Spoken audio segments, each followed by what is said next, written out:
Hi, welcome to my channel. I was planning on making this introduction a bit more informative of who I am and what this page is all about, but I watched 29 movies this month, so I think we should just roll into it. Starting off the month, I watched Twilight. A lot of people give this movie shit, but I actually think there's some redeeming values to be had. Yeah, the romance is ridiculous, but I also appreciate the fact that it really just leans into its hot topic aesthetic with no sense of remorse or hesitation. It's unapologetically itself, and I love that. It's campy, but also kind of awesome. I don't know, maybe it's just because I grew up with the films, but something about watching a blue Robert Pattinson growling at a vampire or seeing him play baseball to supermassive black hole, I cannot deny that I had a great time watching this. Then I watched New Moon. I'm a little bummed that the Twilight franchise kind of abandoned its stylistic roots in favor of something more mundane and non-atypical, but I also like the story in this one a bit more than the first. Just as a nostalgic fan for the franchise in general, this one did a lot to expand the world of Twilight, which I appreciate. Again, the romance is so silly, but overall, I think there's some enjoyment to be had in this too. Then I watched The Conjuring 2. On one hand, I'm not a fan of how this film kind of just ripped off the format of the first, which within itself is already kind of a ripoff of any haunted house story you've seen before. But on the other, I'm almost certain I shit my pants on at least 3 separate occasions, which is not an easy thing to get me to do. So I give the film props for its awesome direction, but a little bit of a knockoff for its somewhat mediocre script. Then I watched Blade Runner 2049, and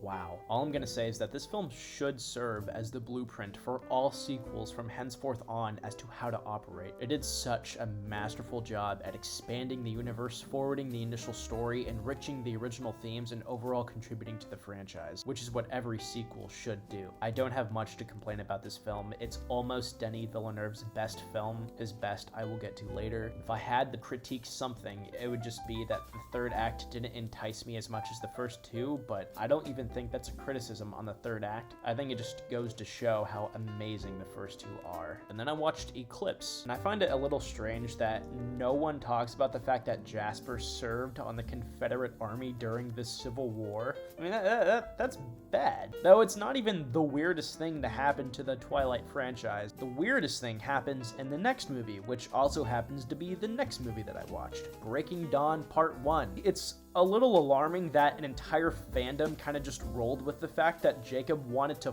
fuck an actual infant. What the fuck? Then I watched Alien. I have so much to say about this film that I don't feel comfortable condensing into a couple sentences for this video. The short story is that this film, I think, has only grown more relevant as time has gone on, especially when it comes to the conversation of science versus morals or ethics. This film does a masterful exploration on the concept of how far we should go as a society when it comes to human evolution and progression versus the cost of maintaining what we know is good and right. It's very profound. I think I might expand on it in a later video. Then I finally finished the Twilight franchise with Breaking Dawn Part 2. And even as a die-hard Twilight fan back in the day, I remember strongly disliking this particular installment. They spend so much time just talking about nonsense, and then so much more time gathering superheroes for an event that they spend so much time not getting to. And for what? A make-believe fight that didn't even happen? The CGI baby is a little creepy. Yeah, though it becomes more tolerable once you see what the original alternative was, which was this fucking doll. What the fuck? Then I watched Bo Burnham's Inside. This is another movie I can make a whole video on, but for the sake of brevity, I'll say that there were aspects of this that were some of the most unique and interesting pieces of content that I have ever seen in my entire life. And then there were some that were just kind of eh. Then I watched Badlands. My favorite aspect about this film was how it felt more atmospheric than anything else. It definitely wanted the viewer to sort of understand the mindset of where the protagonist Holly was coming from, both in terms of romanticizing her violent pursuits and her desperation to break free, and all the conflicting emotion in between. However, I don't really see myself revisiting this one anytime soon. I enjoyed what they went for, but that's about it. Then I watched Eraserhead, and I'm not sure what I can say beyond advising David Lynch to take serious consideration into seeing a therapist. Next, I watched In the Heights. Though the dance choreography and the talent going into this production is certainly nothing to sneeze at, it seems like the film solely relies on those elements alone to keep its audience engaged for its 2 hours and 23-minute runtime. But beyond that, there isn't much going for it. The songs are forgettable, the story's dragged out, the characters are fine at best, and all of the music feels exactly the same throughout the film, which is a bit disappointing coming from Lin-Manuel Miranda, considering every song in Hamilton felt completely unique and special, like they all had their own distinctive sense of spirit. In this, every song felt the same, but with different lyrics. Next, I watched Speed, and for the first hour and a half, I was totally prepared to give this a 4 out of 5, or maybe even a 4.5 out of 5, but then it just kept going and going and going. To the film's credit, the writer and director both intended for the film to end at the airport with the plane blowing up, which in my opinion was a perfect stopping point, but the producers forced them into tacking on a one-on-one confrontation between Jack and Dennis Hopper, so I don't really blame the film. Nonetheless, it's there, and it definitely drags the finale down. Then I watched one of the worst reviewed films of 2021, Mainstream. When watching this film, it's not hard to figure out why the critical backlash is so intense. The editing is weird, the writing is abnormal, the direction feels inept, and overall, it feels like a very sophomorish understanding of the very subject it tries to tackle. However, embedded within this beautiful mess is something undeniably fascinating. The film is 100% atypical, but there's something about this atypical nature that draws in the viewer and creates an experience unlike most of what I've seen thus far in 2021. This is large in part due to Andrew Garfield's absolutely captivating and downright brilliant performance of Nobody Special. Andrew carries this film from beginning to end and makes the otherwise cringe-inducing scenes something worth paying attention to. But beyond the performance, this film also has a pretty profound point to make about the essence of authenticity and the so widely held judgment that responsibility of impact falls on the artist rather than the individuals who lift them up. Yes, there are some downright bad elements within this film, but I can't say I was bored at any point during this film's duration, nor can I say it doesn't have something of substance to offer. Then I watched Deliverance. Funny story about this film, me and my friends once went out of town to shoot a short film. We went to a really rural, out-of-skirts town in the middle of nowhere. We were all sitting at a dinner table eating our food when two redneck hillbillies came up to us and said, "You boys ever seen Deliverance?" It was completely out of the ordinary. We didn't know who they were. They just sort of invited themselves to our table and started talking about how much they love this film Deliverance. And if you've seen this film, you know why that's really alarming and fucking strange.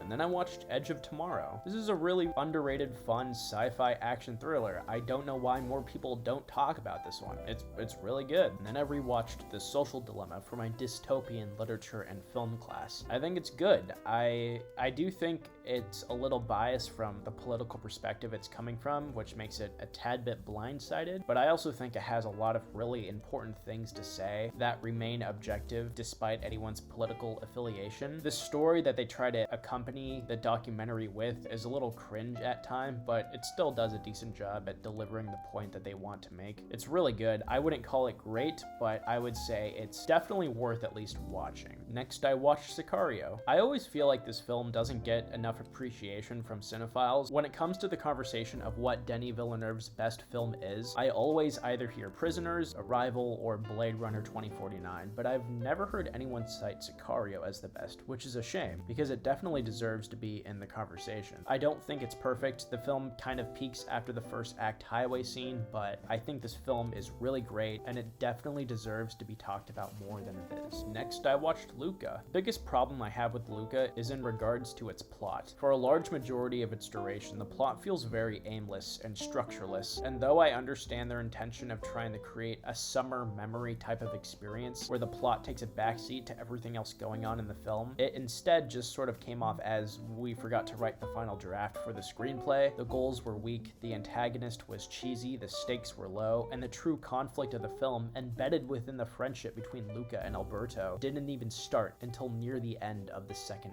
act. Then I watched Moonlight, and I know this rating is going to upset a lot of people, but listen, I think Moonlight has a lot of great aspects, but I also think the pacing is really fucking slow, and there are some parts that just drag on and on. I love the message, I love the themes, I love the cinematography, I love the performances, but the pacing, in my opinion, leaves a lot to be desired. Then I watched Prisoners, and wow. This is the reason why I'm kind of okay with the fact that Sicario is rarely mentioned in the conversation for best villain or film, because how can you top something like this? I adore this film. It may even be in my top 10, not sure, I'm still deciding, but after rewatching this, I think it toppled Nightcrawler for my favorite Jake Gyllenhaal performance. There's just so much to love about this film. I might make an entire separate video about this, I'm not sure yet, we'll see. Then I watched Children of Men after reading the book for my dystopian literature and film class, and this is a prime example of why I always hate reading the book before watching the movie, because no matter how good the movie is, I feel like the pervasive thought is always, oh, why did they change that? Which sucks, because even if the movie is far superior than the book, it'll never be better than the vision you pictured in your head when reading the novel, because you imagined your prime illustration for how it should play out. Anyway, that's an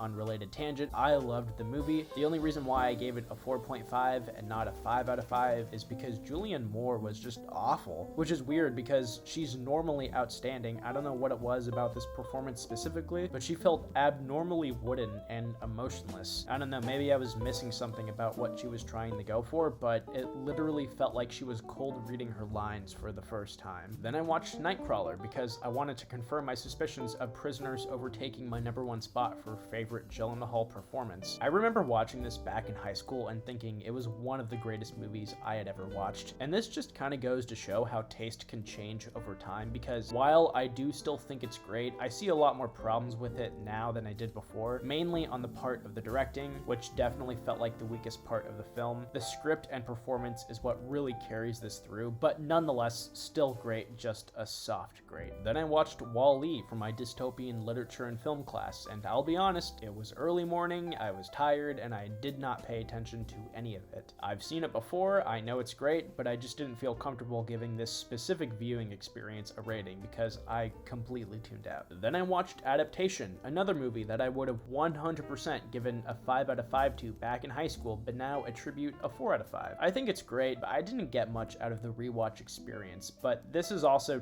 totally something that I can see myself loving again after more repeat viewings. It's just for this specific viewing experience, I felt it was a 4 out of 5. Then I watched Election. This was really funny. It kind of gave me like soft greener grass vibes. I love the atypical nature of the tone. I like how Ferris Bueller is now playing a really boring high school teacher. Props to Matthew Broderick, because it's really hard to imagine that this guy would at any point in his life be the teenager that every person strives to be. I love the atypical nature of the tone. I love Paul. Paul carries this film on his fucking shoulders. This is a really funny, underrated comedy from 1999 that I think deserves a lot more attention than what it's been receiving. Then I watched Zola. This was shockingly good. It's kind of a shame that this didn't come out later in the year because Riley Keough?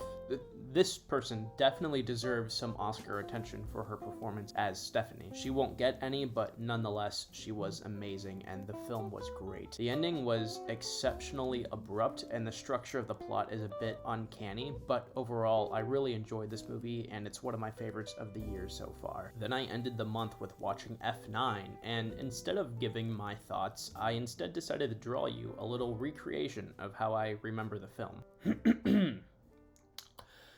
Vroom vroom, family. You have a brother?